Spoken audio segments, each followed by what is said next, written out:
Welcome to the second session of High Performance Leadership. Over the next few minutes I'm going to talk leadership defined. In other words, what it is and what it isn't. Let me start by asking you a question. How do you know when a leader is in the room? How do you know when you're displaying leadership?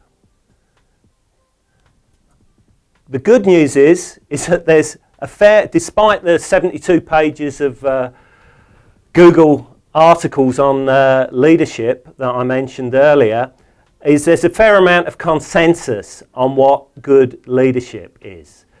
Ram Charan, one of the top leadership management consultants in the world, defines it as consisting of two areas: people acumen and business acumen.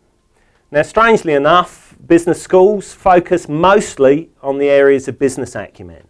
And these are the skills that are often taught: the ability to read balance sheets, business strategy development, and such like. What is often overlooked or treated to a depth less than required is actually the people acumen skills. And funnily enough, the Project Management Institute recognised this recently in a report where they actually called for a new breed of project manager. What they said is there was no linkage between project management certification, i.e. the technical skill set of project management, and project results. So getting a certified project manager was not enough. What they said is the complexity of the current business requirement needed a new breed of project manager with a particular behavioural skill set.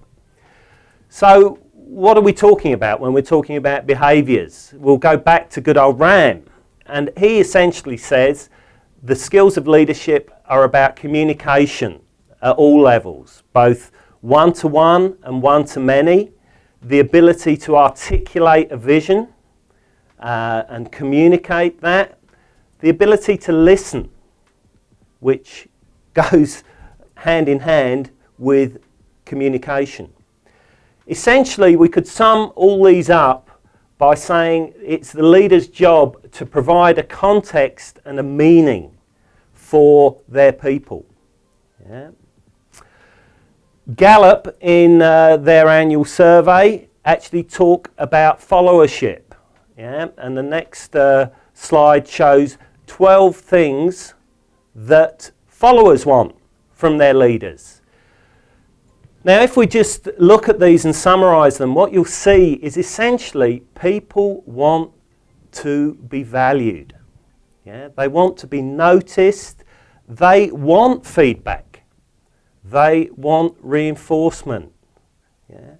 They want to feel that what they're doing has meaning and has a point. And you can see how these two areas link together, leadership and followership. It is the leader's job to provide that meaning.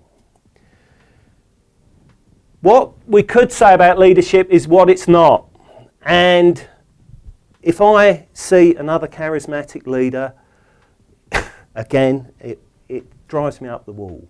Many people assume that leadership is all about charisma and extroversion.